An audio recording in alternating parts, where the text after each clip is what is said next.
거친 세상에서 실패하거든 그 손 못 자국 만져라. 고된 일 하나가 힘을 얻으리 그 손 못 자국 만져라. 그 손 못 자국 만져라. 그 손 못 자국 만져라. 주가 널 지키며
자, 우리는 이 행복과 불행을 이야기할 때 무엇이 행복이고 무엇이 불행인가? 사실 행복이라는 것은 추상 명사이기 때문에 사실 정의하기가 쉽지는 않습니다. 그런데 만족이라고 하는 기준으로 평가해 볼 수 있습니다. 내가 만족한다면 행복한 것입니다. 그런데 아무리 많은 걸 가지고 있어도 나에게 만족이 없다면 행복한 상태라고 말하기는 어렵겠죠.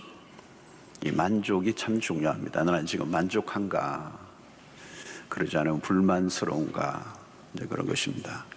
뭐 결혼 생활도 내가 만족한다고 행복한 것입니다. 근데 만족하지 않는다.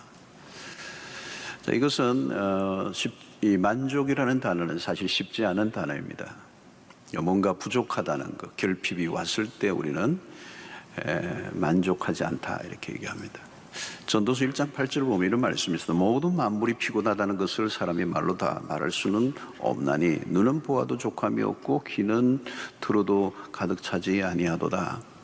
이 전도서의 기자가 전체적으로 얘기하는 것은 우리 어떤 것도 사실 만족이 없다. 이것을 이렇게 고백하고 있습니다.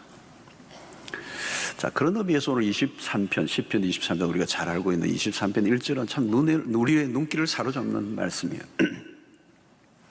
여호와는 나의 목자시니 내게 부족함이 없으리로다. 저는 익숙한 시고 그렇기 때문에 우리는 막연하게 이제 지나갈 수가 있습니다. 그런데 이 다윗의 고백은 현대를 살아가는 우리에게는 좀 낯설어요. 왜 낯설죠? 부족함이 없다라고 하는 것이 왠지 우리의 삶과 동떨어져 있는 것 같다는 거예요. 우리가 일상을 살아가다 보면 너무도 부족함을 많이 느끼기 때문에 결핍을 느낄 때가 많기 때문에 다윗이 어떻게 이렇게 고백할 수 있었을까? 23편은 어떤 서정적인 시로 끝나지 않습니다. 다윗의 삶이 농축되어 있는 자전적 시라고 볼 수 있습니다. 다윗의 생애 전체가 아주 이렇게 녹아있는 그런 시입니다. 그래서 이것은 시는 사실 추상적인 어떤 시로 끝나는 게 아니고 다윗의 자신의 삶을 얘기하고 있는 거죠. 여호와는 나의 목자시니 내게 부족함이 없으리로다. 과연 우리도 이런 고백을 할 수 있을까요? 혹시 반대는 아닙니까? 내게 부족함이 많도다. 우리는 항상 부족을 메꾸기 위해서 발버둥을 칩니다. 우리가 살아가보면 일상에서 늘 부족을 느끼는 거. 오늘 우리가 지식사회라고 얘기하는데 지식도 아무리 쌓아도 아무리 공부를 해도 끊임없이 부족을 느끼죠. 그리고 오늘 우리가 전문가라 할지라도 끊임없이 지식을 계속 새로운 지식을 습득하지 않으면 도태될 수밖에 없기 때문에 늘 부족을 느끼는 거. 돈을 꽤 벌었다고 생각하는데 여전히 부족함을 느끼는 거. 오랫동안 꿈꿔왔던 어떤 목적을 이루었음에도 불구하고 여전히 부족을 느끼는, 결혼을 했어도 여전히 부족을 느끼는, 한때는 마음에 들어서 결혼했는데 결혼하고 보니 그분이 2%가 부족해. 여러분, 2% 부족하다는 게 참 이게 사람 잡는 겁니다. 우리 아이들도 마찬가지예요. 아이들을 우리가 막 사랑하지만 아이들을 만나보면요, 부모에게 불만이 많아요. 해준 게 뭐 있냐고 그래요. 우리 아이들도 마찬가지고 부모들도 마찬가지입니다. 여러분, 남들이 보기에는 성공을 한 사람들이 있습니다. 그러나 성공을 한 것과 만족은 다른 겁니다. 성공이 만족을 보장해주지 않는다는 것. 오히려 성공할수록 더 많은 불만족에 시달립니다. 풍요 속의 결핍 정세를 경험하는 것이죠. 그래서 우리는 인간은 이 결핍을 느낄 때, 어떤 결핍을 느낄 때 심리적으로 불안해집니다. 불안정한, 그리고 우울해지고 원망과 불평이 늘어나고 이 부족함 때문에 어떤 때는 이 자존감이 막 흔들리는 겁니다. 열등감에 빠지기도 하죠. 그 결핍 때문에 그 하나 메꾸지 못한, 채우지 못한 어떤 그 결핍이 나의 자존감을 계속 흔들어 놓는 것입니다. 여러분, 팔레스타인 지방에서 이 목초지, 양들이 풀을 뜯어 먹을 수 있는 목초지는 이렇게 막 널려 있는 게 아니었어요. 그렇기 때문에 양이 스스로 자족하면 생존할 수 없다는 겁니다. 목자의 섬세한 인도가 없으면 양은 생존 자체가 불가능한. 그런 의미에서 양에게 목자는 절대적 존재다. 다윗은 그것을 연상하고 있는 것입니다. 우리는 광야 같은 세상을 살고 있습니다. 사실은 척박합니다. 양이 아무 곳에나 널려져 있는 목초지가 있는 게 아닌 것처럼 우리의 삶도 광야와 같고, 우리의 결핍을 채우기에는 늘 한계를 경험할 때가 많습니다. 모든 것이 넘쳐나는 세상 같아 보이지만 우리의 일상 안으로 들어가 보면 무한 경쟁이 벌어지고 있습니다. 파이가 많아 보이지만 독점할 수는 없는 것이기 때문에, 그래서 우리는 치열한 이 파이 전쟁이 벌어지고 있죠. 그래서 전쟁터 안에서 우리는 싸우는 것입니다. 과연 부족함을 우리가 해결할 수 있는 것인가? 사람들은 결핍을 채우기 위해서 일평생 땀을 흘리며 열심히 성실히 살아갑니다. 현대인들 가운데 성실하지 않은 사람이 어디 있습니까? 그러나 많은 사람들은 결핍을 해결하지 못합니다. 다시 말하면 성실만으로 결핍이 해결될 수 없다는 데 한계가 있습니다. 그 이유는 결핍의 문제는 우리의 성실이나 노력의 차원을 넘어선 그 무엇이 있다는 얘기입니다. 인간이 겪고 있는 결핍의 궁극적 원인이 있습니다. 거기에는 성경을 들여다보면 인간의 죄가 있습니다. 죄가 가져온 결과는 우리가 생각하는 것보다 훨씬 더 큽니다. 에덴 동산에서 하와는 뱀의 유혹에 넘어갔습니다. 여러분, 에덴 동산이 어떤 곳입니까? 모든 것이 완벽하게 갖추어진 곳입니다. 하나님이 보시기에 좋았던 곳, 모든 것을 다 만들어 놓고 완벽한 환경 속에 마지막 날 아담과 하와를 지으셨거든요. 불편하고 모자라는 곳에 아담과 하와를 투입시키고 너희들이 개간해라, 이게 아니에요. 완벽한 환경에 아담과 하와를 살게 하셨습니다. 부족함이 없는 곳. 자, 그런데 마귀의 유혹은 매우 교모합니다. 그 완벽한 곳에서 부족한 것이 있다고 여기게 만들었다는 겁니다. 오늘날도 마귀는 기발하게 유혹합니다. 부족해서 부족한 것이 아닙니다. 모든 것이 넘치는 곳에서 부족을 느끼게 만드는 것이 마귀의 전공이라는 것입니다. 결국 아담과 하와는 소가 하나님의 말씀에 불순종합니다. 그 결과가 뭘까요?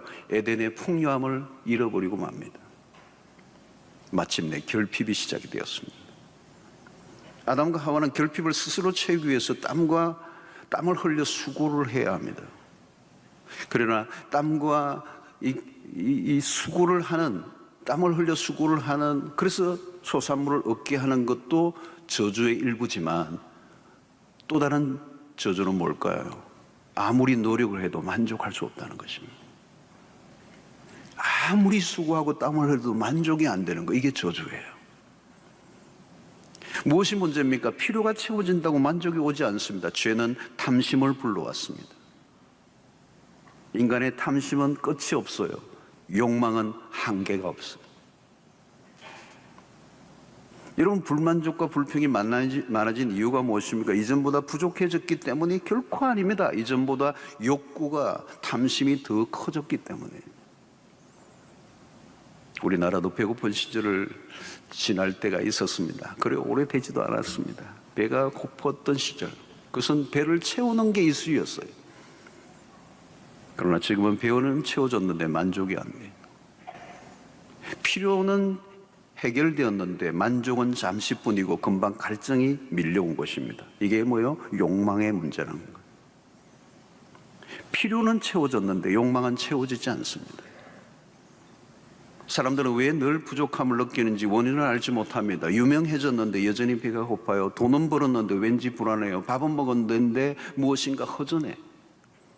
왜 그렇습니까? 깊은 곳에서, 영혼 깊은 곳에서 밀려오는 어떤 허기짐이 있다는 거예요. 오늘날은 생산성을 강조합니다. 기업은 계속 신상품을 만들어냅니다. 소비자들에게 새로운 상품에 대한 갈증을 유발시킵니다. 계속 소비하도록 부추기지만 그 소비하도록 부추기는 일에 실패를 하면 기업은 망하기 때문에 사람들의 영혼을 흔들어 놓아야 합니다. 그에게 광고비를 투자하면서 사람들의 갈증을 일으킵니다. 다르게 말하면 갈증이 아니라 불안을 일으키는 것이죠. 사람들은 더 세련되고 편리한 것을 무엇인가를 가져야 불만족이 사라지고 행복할 것이라는 환상에 젖어들게 만드는 거예요. 오늘 우리는 다윗의 고백을 잘 보아야 합니다. 여호와는 나의 목자시니 내게 부족함이 없으리로다. 다윗은 내게 무엇인가가 채워짐으로 부족함이 없다고 말하지 않아요. 부족했던 돈이 채워져 더 이상 부족함이 없다고 말하고 있지 않습니다. 내가 원하던 자리에 올라갔기 때문에 이제 더 이상 부족함이 없다라고 말하지 않아요. 내가 원하는 것을 가져야 만족함이 오는 것이 아니라는 것. 시편 23편 1절은 어떤 조건이나 상황에 대한 언급이 전혀 없어요. 대답은 심플합니다. 여호와는 나의 목자시니. 이건 뭘까요? 다윗은 조건이 아니라 관계를 강조하고 있는 겁니다. 무엇을 채우느냐가 아니라 누구와 연결되느냐를 얘기하고 있는 겁니다. 결핍의 시작은 언제 시작되었다고요? 하나님을 떠남으로부터. 그렇다면 결핍의 해결은, 인간의 궁극적 결핍의 해결은 하나님에게로 돌아가야 한다는 거예요. 조건의 충족이 만족이 아니라 관계의 회복이 답이라는 것입니다. 그래서 누가복음 15장의 탕자의 비유는 이것과 잘 매칭이 됩니다. 탕자는 아버지로부터 유산을 받아 타국으로 떠납니다. 처음에는 주머니가 두둑했습니다. 자신감도 넘쳤을 거예요. 그런데 그가 결핍을 느끼는 데는 오랜 시간이 걸리지 않습니다. 무엇인가 자기를 채우려고 애를 썼지만 갈수록 더 흙이져가고 결국은 바닥을 치고 맙니다. 모든 게 다 사라져버렸어요. 탕자의 실패는 무엇일까요? 물질을 얻고자 아버지의 관계를 깨뜨렸습니다. 돈만 주어지면 아버지와의 관계는 별로 중요하지 않다고 생각했습니다. 아버지와의 관계를 깨는 순간 그는 바닥으로 내려갑니다. 돈보다 관계가 더 중요하다는 것을 뒤늦게 깨닫게 됩니다. 아버지와의 관계가 깨어지는 순간부터 결핍이 시작된 겁니다. 탕자의 결핍은 아버지 집으로 돌아옴으로 해결이 되는 거예요. 예, 아버지 집에는 모든 것이 있기 때문에. 인간의 결핍은 하나님을 떠난 자리에서 생겼습니다. 인간의 노력 혹은 성실만으로 만족이 일어나지 않는 이유는 아버지를 떠남으로 일어난 결핍이기 때문에 그 아버지로부터만 채워질 수 있다. 결국은 핵심은 하나님과의 관계에 있다는 겁니다. 여호와는 나의 목자시니에 집중해야 합니다. 목자와 양의 관계가 핵심입니다. 이것을 가장 잘 표현하고 있는 것이 요한복음 15장 5절의 말씀이요. 나는 포도나무요 너희는 가지라. 그가 내 안에 내가 그 안에 그하면 사람이 열매를 많이 맺나니 나를 떠나서는 너희가 아무것도 할 수 없습니다. 그가 내 안에 내가 그 안에 그하면 나는 포도나무요 너희는 가지라. 이 그리스도와 우리와의 관계 안에서 풍성함이 찾아온다는 얘기를 하고 있는 것입니다. 시편 23편만큼이나 유명한 신약의 한 구절이 있습니다. 그것은 바울이 빌립보서 4장 13절에 하신 말씀이에요. 내게 능력 주시는 자 안에서 내가 모든 것을 할 수 있느니라. 이것은 여러분 시편 23편 1절과 유사한 구절이에요. 모두 앞부분에 초점이 있습니다. 여호와는 나의 목자시니 내게 능력 주시는 자 안에서. 모두 뭘 강조합니까? 하나님과의 관계에 초점을 두고 있습니다. 신앙의 핵심입니다. 여러분, 결핍은 하나님을 떠날 때 찾아온 것이기 때문에 하나님과의 관계 안에서만 해결이 된다는 거예요. 여러분, 오늘날 보십시오. 무엇이 부족해서 절망합니까? 없어서 우울한 것입니까? 이렇게 여러분 풍요로운 시대가 없었습니다. 대한민국도 마찬가지. 건국이래. 아니, 우리의 대한민국의 역사 속에 이렇게 문명을 구가하는 이런 번성한 경제의 이 호황을 누리는 때가 없었어요. 와, 어렵다 하지만 이렇게 번성했던 때가 없어요, 우리 역사에. 그러나 실상은 다릅니다. 어느 때보다 사람들이 불만이 많아요. 이전보다 더 목이 마릅니다. 사람들은 무엇인가 채워지지 않은 것에 의하여 불행을 느끼고 있습니다. 결핍을 치우기 위해서 동분서부지를 하고 지치고 피곤하여 힘겹게 살아가는 사람들이 한두 명이 아닙니다. 문제는 뭘까요, 여러분? 탐욕입니다. 하나님은 우리의 탐욕을 해결해 주시는 분이 아닙니다. 그러나 분명한 것은 우리를 넉넉한 삶으로 이끌어 주시는 분이십니다. 바울은 빌립보서 4장 18절에 이렇게 얘기합니다. 내게는 모든 것이 있고 또 풍부한지라. 이 무슨 고백이에요? 여러분, 이것을 기록할 때 이 빌립보서는 감옥 안에 있는 바울입니다. 감옥 안에 있는 바울이 무슨 얘기를 하고 있는 겁니까? 내게는 모든 것이 있고 또 풍부한지라. 무슨 얘기죠? 여러분, 모든 걸 다 가지고 있다는 뜻이 아닙니다. 현재의 상태에 만족하고 있다는 뜻이에요. 그 만족의 이유는 외적인 조건이 아니라 환경의 문제가 아니라 하나님과의 관계 안에 그리스도 안에 있기 때문에 내적인 충만함이 바울로 하여금 이런 고백을 하게 한 것입니다. 여러분, 다윗의 인생이 굴곡이 참 많았습니다. 여러분, 다윗의 인생이 가장 힘든 시간이 언제였을까요? 아마도 사울의 그 칼날을 피하여 다니는 도망을 다녔던 때가 아마 어려웠을 때였을 겁니다. 그러나 더 힘든 시간은 아마도 바세바 사건 이후예요. 왜? 하나님과의 교제가 단절돼 버렸기 때문에. 죄로 인하여 하나님과 멀어져 버렸어.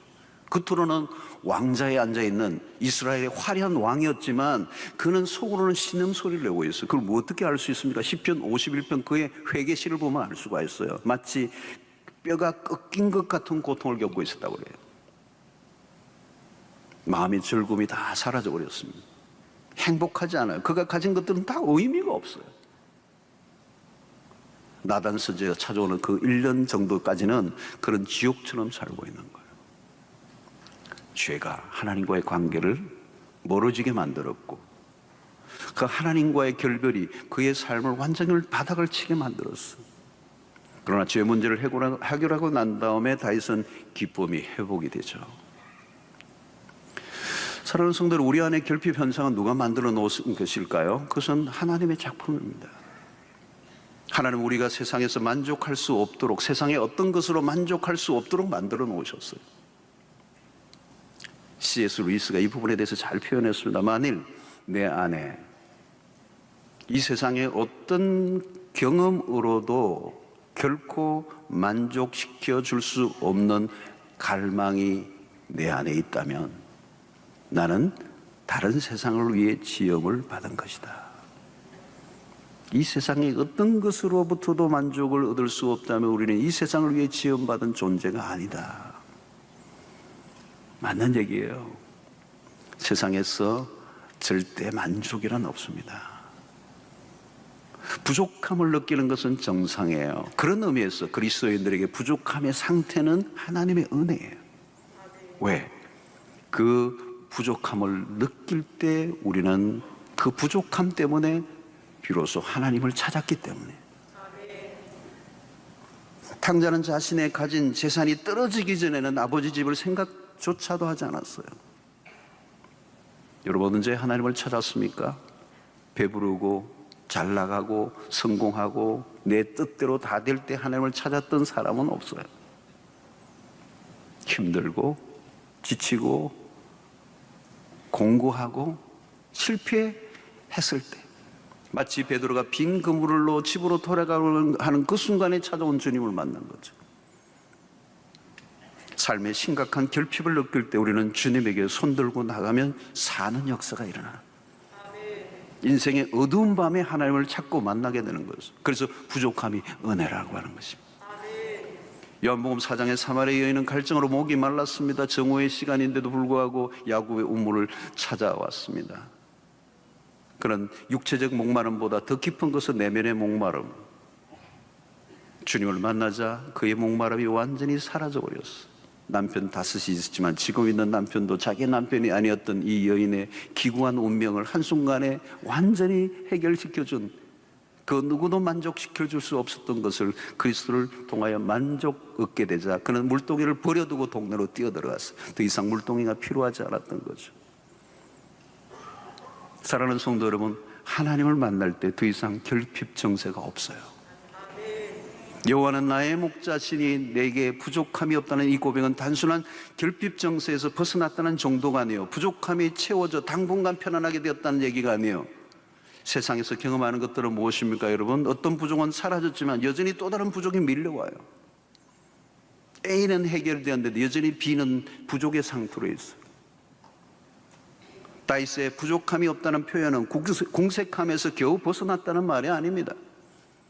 하나님 안에서의 삶이란 겨우 부족을 메꾸고 한숨을 내쉬는 수준이 아니에요. 내게 부족함이 없으리로다. 이것은 최상의 만족. 목자 되신 하나님은 누구이시며 그분은 풍성한 분이십니다. 모든 풍성함의 근원이 우리 하나님이십니다. 요한복음 10장 10절에 예수님은 이렇게 얘기하십니다. 내가 온 이유가 있다. 내가 온 것은 양으로 생명을 얻게 하고 더 풍성히 얻게 하려 함이니라. 적당히 안 죽을 만큼만 풀을 먹이는 분이 아니라는 거예요. 구약은 주로 물질적인 것이라면 신약은 영적이고 정신적인 것의 풍성함을 말하고 있습니다. 하나님은 영육의 모든 것에 키를 쥐고 계시는 분이에요. 주님은 현실의 상황 속에서 근근히 버텨내게 하는 수준이 아니라 넉넉히 승리하게 하시는 하나님이십니다.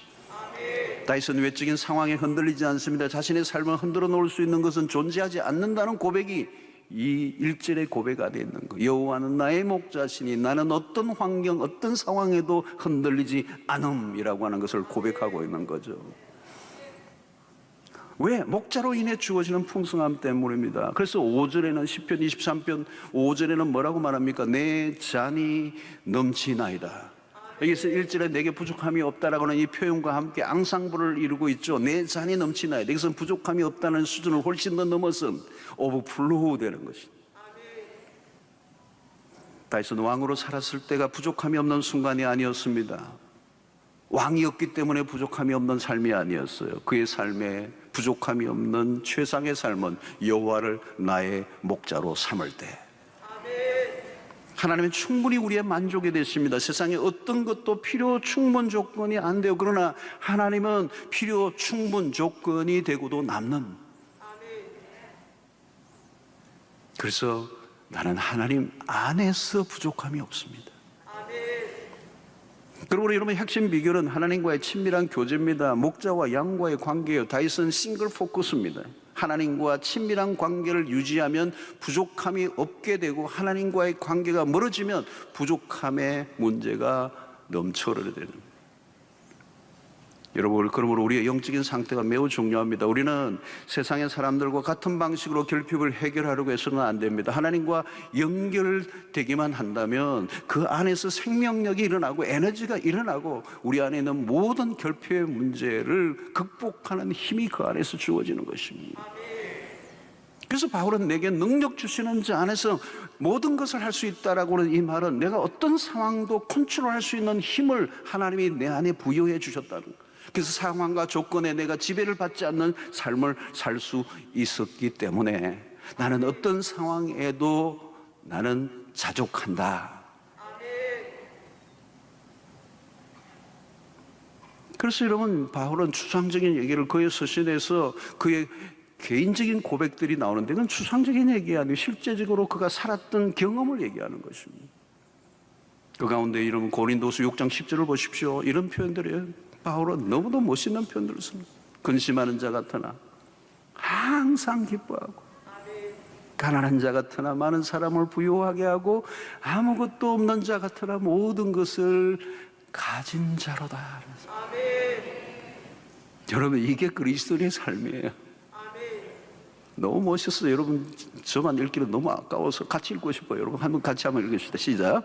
근심하는 자 같으나 항상 기뻐하고 가난한 자 같으나 많은 사람을 부유하고 아무것도 없는 자 같으나 모든 것을 가진 자로다. 아멘이에요. 아멘. 여러분, 하나님 안에서 은혜 안에 살면요, 작은 것을 가지고도요 많은 것을 가진 사람보다 더 부유한 것 같은 삶을 살아요.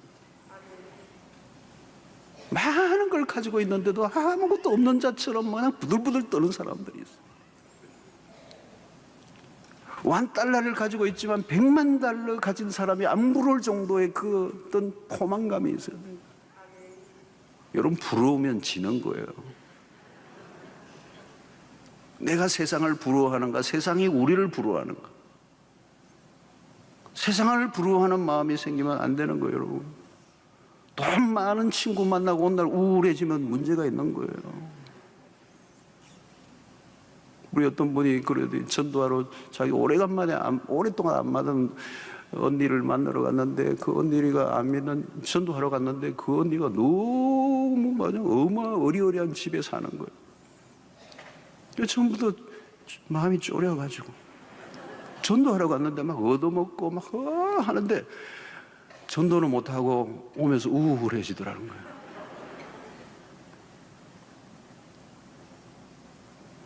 그럼 부러워할 게 무엇을 부러워하느냐는 거죠. 그 친구가 나를 부러워해야 돼요. 막 대단하게 사는 것 같은데 그 안에 있는 깊은 절망과 허무, 그걸 읽어내야죠. 나는 별로 가진 거 없는 것 같아도 내 안에 있는 어떤 충만함, 그 행복감, 만족감, 꽉 채워짐, 그 하나님의 생명 안에서 살아가는 복.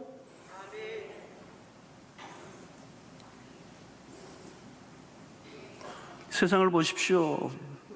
수십 수백억을 가지고 있지만 많은 어치의 행복을 누리지 못하고 살아가는 사람들. 신기합니다. 우리는 작은 것으로도 풍성함을 누릴 수 있는 사람. 우리는 물량주의적 세상을 살아가기 때문에 이해가 잘 안 될 때가 있습니다. 영적 부유함의 상태는 삶에 주어진 것들을 제대로 누리게 만들어요. 일상의 아주 작은 것에도 감사하고 별것 아닌 것에도 감탄사가 터지고. 저는 얼마 전에 제 아내가 며칠 집을 비운 사이에 오랫동안 수건이었던 저 혼자만이 할 수 있었던 라면을 한번 끓여 먹었어요. 제가 직접 끓여 먹는 라면의 그 신비롭고 오묘한 맛은, 제가 잘 끓이거든요. 얼마나 황홀한 순간이었는지, 누가 이렇게 맛있게 라면을 만들어 놨는지. 여러분, 세상의 사람들은 상대적 빈곤을 느끼며 살아갑니다. 상대와 비교하는 순간 빈곤의식을 느끼죠. 갑자기 초라해지고. 비교를 안 하려고 해도 비교가 자꾸 되는 게 문제죠, 여러분. 부족함이 눈에 자꾸 띄는 거예요. 갑자기 우울해지는 거예요. 여러분, 그리스도 안에서 부요를 느끼면 어떤 현상이 일어나는 것입니까? 영적 포만감이 생겨요. 영적 포만감. 상대의 가진 것이 크게 보이는 게 아니라 나에게 주어져 있는 게 얼마나 크고 놀라운가를 깨닫는 거예요.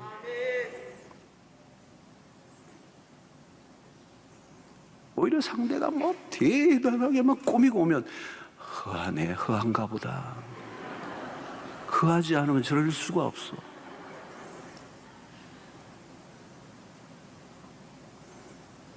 여러분, 목자 되신 하나님과 함께 사는 삶은 다릅니다. 여호와가 나의 목자시니, 이것은 다윗이 하나님으로 인한 어떤 영적인 포만감을 느끼고 있는 것입니다. 하나님을 모시고 살면 그것보다 더 큰 부요는 없어요. 하나님은 비교 대상이 아니잖아요. 그분을 모시고 사니까. 그러니까 뭐 돈이 있으면 있는 대로, 없으면 없는 대로. 세상적으로 부족함이 있어도 그것이 나를 결코 불행하게 만들지는 못한다는 거예요. 은혜가 넘치고 영적으로 충만해 있을 때는 어떻습니까? 희한해요. 마음에 여유가 생기는. 걱정이 별로 안 돼. 끌떡거리는 정세가 없어져 버려요. 불안함이 없어. 여러분, 많이 가졌다고 부유한가요? 여러분, 남을 잘 돕는 분들을 보세요. 돈이 많다고 돕는 것도 아니에요. 돈이 있어도 못 도와. 왜? 불불불 떠는 거예요. 나눈다는 거예요. 별로 없는데도 자꾸 나누는 분들이 계세요. 초월하신 분이에요. 부유하신 분이에요. 나누는 사람이 부유한 거예요. 무슨 형편이나 불경기의 문제가 아닙니다. 하나님과 그리워의 관계예요. 하나님의 은혜가 떨어지면 불안한 겁니다. 그리고 움켜잡아야 되는 거죠. 나만 믿어야 되고 내가 가진 것만 믿어야 되는데 어떻게 불안해서 나누어줘요, 여러분. 움켜줘야지. 근데 여러분, 하나님을 믿고 사랑하는 사람은 여호와가 나의 목자신데, 지금 우리에게 무엇이 필요합니까? 무엇을 절실하게 바라십니까? 무엇을 더 채우려고 열심히 살아가십니까? 열심히 살아가야죠. 땀을 흘려야죠. 그러나 그것이 나의 부족을 채울 수 없다는 것을 인정해야 합니다. 오늘날 세상은 모든 것이 물량화되어 있습니다. 행복을 경제적인 것에만 너무 초점을 맞추어져 있는 이 세속화에 의해 살아가고 있습니다. 마치 돈만 있으면 낙원이 눈앞에 펼쳐질 것처럼 사람들을 속이고 있습니다. 마귀는 계속 이 돌들을 떡이 되게 하라고 주문을 외우게 합니다. 사람들은 환청에 시달려 신기를 쫓는 것입니다. 다윗의 생애의 핵심은 일절에 고스란히 묻어 있어요. 어떻게 보면 다윗의 생애는 파란만장했습니다. 삶의 굴곡이 많았고요. 수많은 위기를 넘나들었습니다. 죽음의 고비를 한두 번 넘긴 게 아닙니다. 치열한 그런 전선에서 피를 흘리는 전쟁을 치르며 살았습니다. 산전수전을 다 겪은 백전노장이에요. 그럼에도 그는 자신의 인생을 압축하며 한마디로 정리합니다. 여호와는 나의 목자시니 내게 부족함이 없습니다. 다윗은 하나님과 자신과의 관계가 얼마나 깊이 연결된 삶인가를 이야기하려고 합니다. 그의 삶에서 하나님을 빼놓을 수는 없어요. 다윗은 홀로 걸어간 적이 없습니다. 삶의 모든 영역에 하나님의 손길이 떠난 적이 없습니다. 사울의 칼날을 피해 도망을 다닐 때도 하나님은 그와 함께 하셨고, 이스라엘 왕으로 어린 시절에 기름을 부어받았지만 현실은 점점 더 멀어져 갈 때 이제 모든 게 끝난 것 같았는데 여전히 하나님은 그를 붙들고 계셨고, 결국은 이스라엘의 왕으로 등극을 시켜놓고야 마시는 하나님. 다윗의 이야기 안에는 하나님의 이야기가 있습니다. 하나님의 이야기 안에 다윗이 들어있습니다. 하나님의 이야기와 다윗의 이야기는 뗄래야 뗄 수 없는 관계. 다윗의 스토리의 전후 문맥에 하나님이 빠지면 다윗의 이야기는 사라져버릴 수밖에 없는. 여호와는 나의 목자라는 이 고백은 고대 근동 지방의 팔레스타인의 문화에서는 우리가 생각하는 것보다 훨씬 더 친밀한 관계를 말합니다. 우리는 지금 양과 목자를 본 적이 별로 없기 때문에 이게 와닿지 않지만, 뉴질랜드나 호주나 또 이런 팔레스타인의 이 지역에 가면 지금도 양과 목자의 관계는 언제나 우리가 사실적으로 우리가 확인할 수 있습니다. 양이 있는 곳은 반드시 목자가 있고, 목자가 있는 곳은 반드시 양이 있고, 이건 뗄래야 뗄 수 없는 거예요. 결코 떨어질 수 없는 관계. 목자와의 분리는 결핍 정도가 아니라 그리고 생존의 위협을 받는 상태가 되고 맙니다. 다윗은 자신의 생애 속에 하나님이라는 존재가 그처럼 목자와 양과의 관계처럼 뗄래야 뗄 수 없는 너무도 밀착된 관계였다. 여러분, 오늘 우리도 마찬가지입니다. 하나님을 목자로 모시고 살면 그것으로 충분합니다. 하나님을 떠나 살 수는 없습니다. 일상 속에 하나님과 동행하는 삶을 살면 그 다음부터는 하나님이 다 하세요. 여러분, 우리의 삶의 탐욕을 극복하는 일이나 사단의 공격을 이기며 살아가는 일은 쉽지 않은 전쟁입니다. 사탄은 오늘도 우리의 삶에 계속 욕망을 체험으로 만족하라고 부추기고 있습니다. 그때마다 우리가 할 일은 욕망을 채우기 위한 마귀의 속삭임에 속을 것이 아니라 우리가 이전보다 더 하나님께 더 가까이 나가야 돼요. 마귀는 계속 하나님으로부터 우리를 분리시키려고 합니다. 하나님이 아닌 다른 것을 쫓도록 유혹합니다. 주님은 마귀로부터 시험을 받으셨죠. 이 돌들이 떡이 되게 해라. 그때 우리 주님은 사람이 떡으로만 사는 것이 아니요 하나님의 입에서 나오는 하나님의 말씀으로 살 것이니라. 여러분, 마귀가 한 건 뭡니까? 떡을 주목하게 한 겁니다. 현실적인 필요에 급급하게 만드는 거예요. 떡이 중요하죠. 그러나 그 떡만을 구하면 위기에 처할 수 있어요. 오늘도 마찬가지예요. 떡 문제만, 먹는 문제만 해결하려고 몸부림을 치면 딜레마에 빠지게 돼, 불행에 빠지게 돼 있어요. 결국 떡을 쫓으면 불행에 빠지는 겁니다. 마귀는 떡으로만 배의 결핍을 채울 수 있다고 말합니다. 그러나 속지 마십시오. 그것은 거짓입니다. 떡을 추구하는 인생은 갈수록 절망하게 됩니다. 이루어질 수 없는 갈망을 품고 살아가다 인생이 끝넘어갑니다. 떡의 전쟁에 한번 밀려 들어가면 놓아주지 않습니다. 결국은 떡떡하다가 인생이 떡이 되고 맙니다. 자족은 떡이 많아짐으로 주어지는 게 아니라 하나님 안에서 주어집니다. 시편 23편 1절에 이 한 구절을 통하여 우리의 인생의 중요한 원리를 어마어마하게 담고 있어요. 바울은 빌립보서 4장 11절에 이렇게 얘기합니다. 내가 궁핍함으로 말하는 것이 아니라 어떠한 형편에든지 나는 자족하기를 배웠다. 다윗은 감당할 수 없을 정도로 하나님의 은혜를 일생 동안 경험했습니다. 기름 부음을 받는 순간부터 왕이 되기까지 다윗은 수많은 하나님의 손길을 체험합니다. 다윗은 마침내 다윗의 왕국은 승승장구하고 그렇게 괴롭혔던 블레셋의 전쟁에서 승리했고 태평성대를 이루었고 가는 곳마다 승리하며 마침내 하나님의 성전을 완공할 만한 충분한 자원을 아들 솔로몬에게 주게 됩니다. 역대상 후반부를 보면 그가 누린 것들이 얼마나 엄청난 것인가를 알 수가 있어요. 하나님은 넉넉하신 분이십니다. 에베소 3장 20절 우리 가운데서 역사하시는 능력대로 우리가 구하거나 생각하는 모든 것에 더 넘치도록 능히 하실 우리 하나님이시다. 여러분, 기독교는 없는 것을 억지로 긁어 모으거나 짜내는 종교가 아닙니다. 하나님은 우리의 결핍을 충분히 채워주실 수 있는 분이십니다. 그리고 하나님을 나의 목자로 모시고 살 때 내 안에 결핍 의식이 사라져버려요.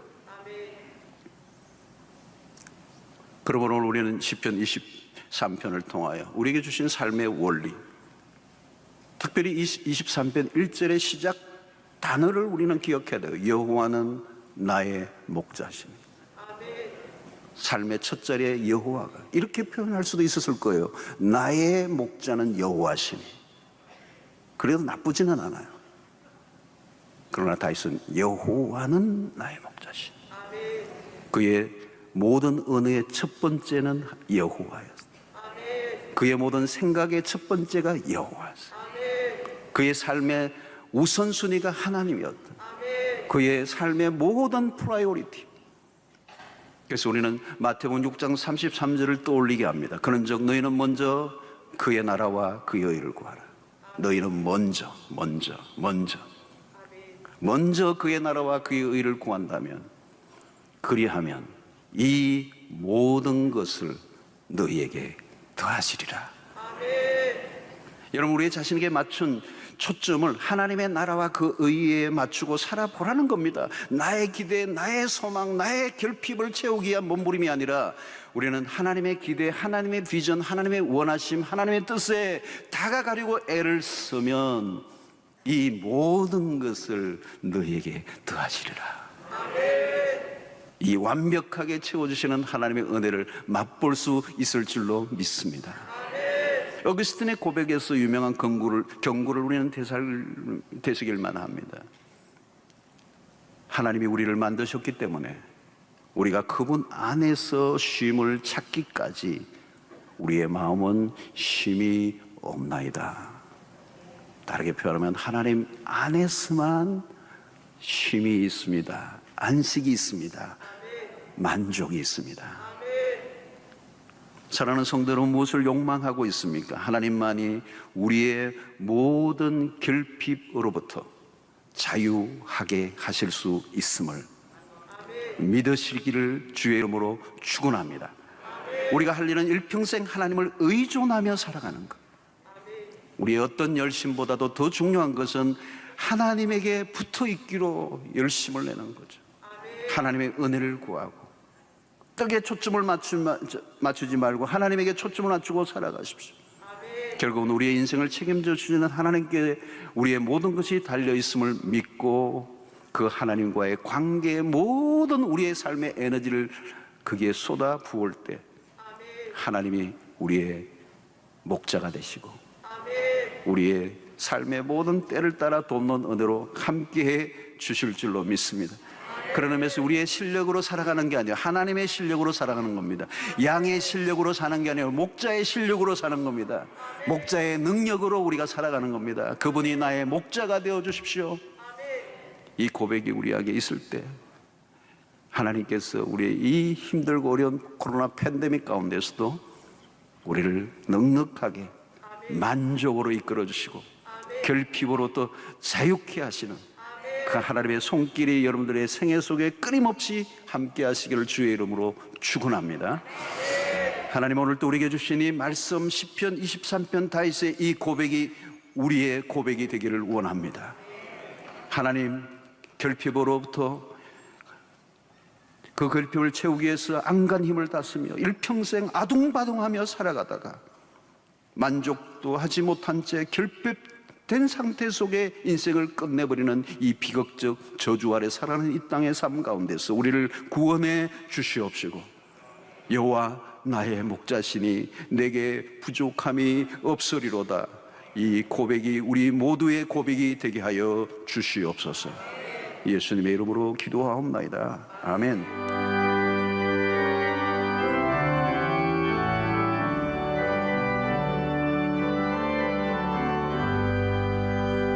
주는 나를 기르시는 목자요, 나는 주님을 위한 어린 양. 푸른 풀과 맑은 시냇물가로 나를 늘 인도하여 주신다. 주는 나의 좋은 목자, 나는 그의 어린 양. 저를 따라 꼴을 먹여주시니 내게 부족함 전혀 없어라.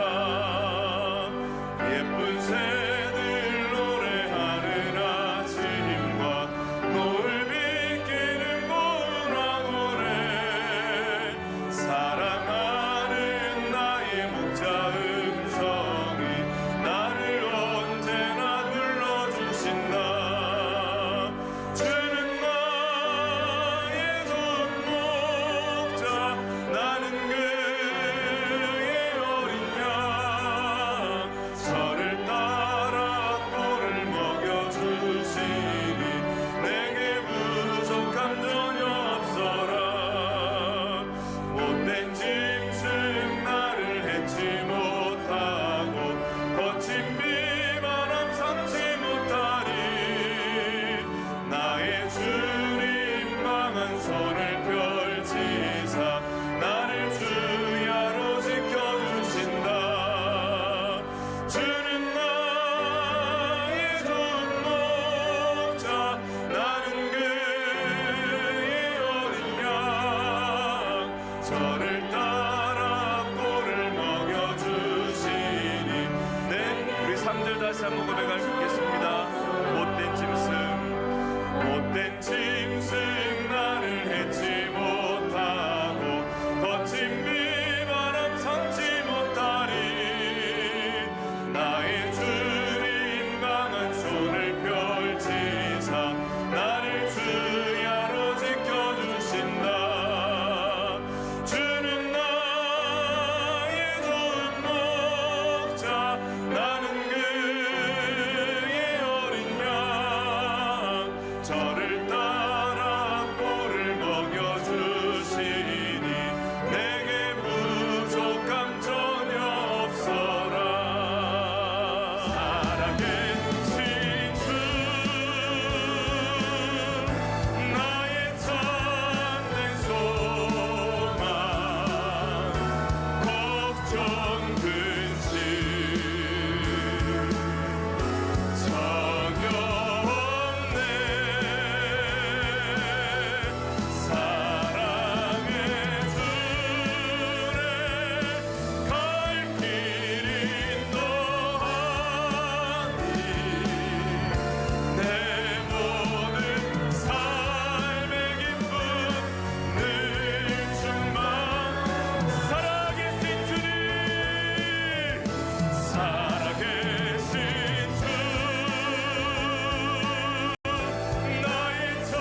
이제는 우리 주 예수 그리스도의 놀라우신 은혜와 하나님의 크신 사랑과 성령의 교통하심이 다윗의 20편 23편의 1절의 고백이 나의 고백이 되기를.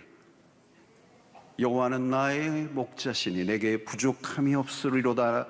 이것이 우리 일상이 되게 하여 주시고 그런 삶을 살기로 갈망하는 주의 백성들 머리 위에 지금부터 영원토록 함께 있을지어다. 아멘.